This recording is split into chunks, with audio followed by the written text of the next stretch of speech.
Hello അസ്സലാമു അലൈക്കും welcome back. അപ്പോൾ ഞാൻ ചെറിയൊരു ലോങ് വീഡിയോ ആയിട്ട് വന്നിട്ടുള്ളൂ കേട്ടോ.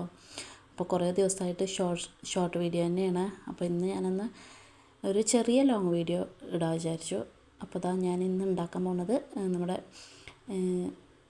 ഗ്രീൻ ചിക്കനാണ് കേട്ടോ. അപ്പോൾ അതിന് വേണ്ടിയിട്ട് ഞാനൊരു ജാറെടുത്തിട്ട് അതിലേക്ക് കുറച്ച് വെളുത്തുള്ളി, പിന്നെ ഇഞ്ചി, പിന്നെ കറിവേപ്പിലയും, പിന്നെ മല്ലിയിലയും, പിന്നെ ഒരു 3 പച്ചമുളകും എരിവിനനുസരിച്ചിട്ട് ഇടാം കേട്ടോ. ഈ പച്ചമുളക് മാത്രമുള്ള നമ്മൾ എരിവിനായിട്ട് ചേർക്കുന്നത്. പിന്നെ കുരുമുളക് പൊടി വേണ്ടവർക്ക് ഇടാം, പക്ഷേ എൻ്റെ അടുത്തുള്ള ഇല്ലാഞ്ഞിട്ട് ഞാൻ ഇട്ടിട്ടില്ല. പിന്നെ പുളിക്കനുസരിച്ചിട്ട് തൈര് കേട്ടോ. പുളിയാണ് ഇതിൽ മെയിനായിട്ട് നിൽക്കുന്നത്. ഈ ഒരു തൈര് ചേർത്താൽ അതിന് വേറൊരു ടേസ്റ്റ് കിട്ടും കേട്ടോ. അപ്പോൾ പുളിയാണ് നമുക്ക് മെയിനായിട്ട് നിൽക്കുന്നത്, അതിനനുസരിച്ചിട്ട് ചേർക്കുക. അതൊക്കെ ഒന്ന് മിക്സിയിലിട്ടിട്ടൊന്ന് ക്രഷ് ചെയ്തെടുക്കണം. പിന്നെ അതിന് ശേഷം ഞാൻ എൻ്റെ ഇൻഡസ് വാലിയുടെ കടായിലായിട്ട് ഉണ്ടാക്കാൻ പോണത്. ഈ ഒരു കടായി അടിപൊളിയാണ് കേട്ടോ. ഞാൻ പറഞ്ഞിട്ടുണ്ടായിരുന്നു, മുമ്പത്തെ വീഡിയോയിലും പറഞ്ഞിട്ടുണ്ടായിരുന്നു, അടിപൊളി പാത്രമാണ്. അപ്പോൾ ഈ ഒരു ചെറുതായിട്ട് ഈ പാത്രത്തിനുള്ള ഒരു ചെറിയൊരു ഇതെന്ന് എനിക്ക് പറഞ്ഞത് നെഗറ്റീവായിട്ട് തോന്നിയ ചെറിയൊരു കറ പോലെ വീണുണ്ട് കേട്ടോ. അത് നമുക്ക് കമ്പിച്ചാരിയിട്ട് നന്നായി വരുതി കൊടുത്താൽ പോകണത് തന്നെയാണ്, പക്ഷെ എന്നാലും അങ്ങനെ കാണുമ്പോൾ ഒരു ഇതാണ് മാത്രം. അപ്പോൾ ചട്ടി അടുപ്പത്ത് വെച്ചിട്ട് വെളിച്ചെണ്ണ ഒഴിച്ചെടുത്തിട്ടുണ്ട്. പിന്നെ കുറച്ച് ഗ്രാമ്പും നമ്മുടെ പട്ടയും ഏലക്കായും കൂടിയും ചേർക്കുക. ഉള്ളവർക്ക് എൻ്റെ അടുത്ത് ഏലക്കായ ഇല്ലാത്തതുകൊണ്ട് ഗ്രാമ്പും പട്ടയും ചേർത്തിട്ട് അതൊന്ന് പൊട്ടിച്ചെടുത്തിട്ട് അതിന് ശേഷം ഞാനൊരു 2 മീഡിയം സൈസിലുള്ളൊരു വലിയ ഉള്ളിയാണ് കേട്ടോ എടുത്തിട്ടുണ്ടായിരുന്നത്. അപ്പോൾ അതും കൂടി ഒന്ന് ചേർത്ത് കൊടുത്തിട്ടുണ്ട്.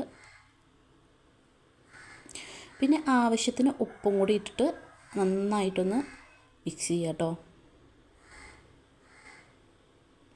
പിന്നെ ഈ ഒരു പാനിൽ നമുക്ക് നോൺ സ്റ്റിക്കിൻ്റെ പാനിൻ്റെ പോലെ നമുക്ക് മരത്തിൻ്റെ കയ്യിലോ അങ്ങനെയൊന്നും ഉപയോഗിക്കണമെന്നില്ല. നമുക്കത് ഇങ്ങനത്തെ നമ്മുടെ സ്റ്റീലിൻ്റെ കയ്യിലോണ്ടും നമുക്ക് ഇളക്കി കൊടുക്കുകയൊക്കെ ചെയ്യാം കേട്ടോ. അങ്ങനത്തെ പ്രശ്നമൊന്നുമില്ല. ഇതിപ്പോൾ സിലിക്കോണാണ്, പക്ഷേ ഇതും നമ്മൾ നോൺ സ്റ്റിക്കിൽ ഇതാക്കണ പോലെ തന്നെയാണ്. പിന്നെ അതുപോലെ ഉണ്ട്, അടിയിലൊന്നും പിടിക്കൂല കേട്ടോ. എത്ര നമ്മൾ കുറച്ച് അടുപ്പത്ത് വെച്ച് കഴിഞ്ഞാലും നമുക്ക് അടിയിൽ പിടിക്കണ പ്രശ്നം അങ്ങനത്തെ ഒന്നുമില്ല കേട്ടോ. പിന്നെ ഈ ലിഡാണെങ്കിലും അടിപൊളി കേട്ടോ. ലിഡിനെ പറ്റി ഞാൻ ഇതിനു മുമ്പ് വീഡിയോയിൽ പറഞ്ഞിട്ടുണ്ട്. പിന്നെ ഈ ഒരു പാത്രത്തിൻ്റെ വീഡിയോ ഇട്ടിട്ട് കുറേ ആൾക്കാരുടെ അടുത്ത് ലിങ്ക് ചോദിച്ചിട്ട് വാങ്ങിയിട്ടുണ്ട് കേട്ടോ. കുറേ ആൾക്കാരുടെ അടുത്ത് ലിങ്ക് ചോദിച്ചിട്ടുണ്ട്. ലിങ്ക് എനിക്ക് കൊടുക്കാൻ പറ്റിയിട്ടില്ല, കാരണം എനിക്ക് ലിങ്ക് എന്തോ ഇതിൽ ശരിയാവണില്ല കേട്ടോ കൊടുത്തിട്ട്. അപ്പോൾ ഞാൻ ഫ്ലിപ്കാർട്ടിലൊന്ന് അടിച്ചു കൊടുക്കാൻ പറഞ്ഞപ്പോൾ കുറേ ആൾക്കാർക്ക് കിട്ടി, വാങ്ങിയെന്ന് പറഞ്ഞിട്ടുണ്ടായിരുന്നു കേട്ടോ. പിന്നെ ഉള്ളി ഒന്ന് വാടി വരുമ്പോൾ നമ്മൾ അരച്ച് വെച്ച ആ ഒരു മിക്സി അതിലേക്കൊന്ന് ഇട്ട് കൊടുക്കണം കേട്ടോ. അരച്ച് വെച്ച മിക്സ് ഒന്ന് ഇട്ട് കൊടുത്തിട്ട് പിന്നെ ആവശ്യത്തിന് കുറച്ച് മുളക് പൊടി, ഞാൻ ചിലവരുള്ള മുളക് പൊടി ഇടുക, ഞാൻ മുളക് പൊടി ഇട്ടിട്ടുണ്ട് കേട്ടോ.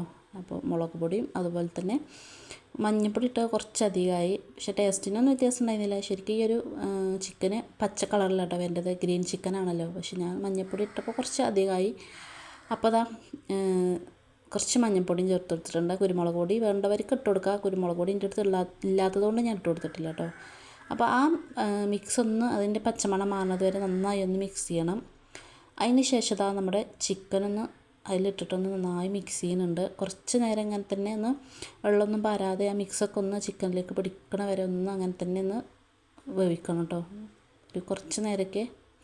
പിന്നെ ഞാൻ ആവശ്യത്തിന് വെള്ളം കൂടി ഒഴിച്ച് കൊടുത്തിട്ട് വീണ്ടും നന്നായി മിക്സ് ചെയ്യുന്നുണ്ട്. നല്ല അടിപൊളി ടേസ്റ്റാണ് കേട്ടോ. ഈ ഒരു ചിക്കനെ ഉണ്ടാക്കാത്തവരൊക്കെ ഒന്ന് ഉണ്ടാക്കി നോക്കൊണ്ടു. എനിക്ക് നല്ല ഇഷ്ടമാണ്. സാധാ നമ്മൾ ചിക്കൻ കറി വെക്കണേക്കാളും എനിക്കൊന്നും കൂടി ടേസ്റ്റ് വന്നിട്ടുള്ളത് ഇങ്ങനെയാണ് കേട്ടോ. അപ്പോൾ അത് അടച്ചു വെച്ചിട്ട് തന്നെ ഒന്ന് വേവിക്കാം.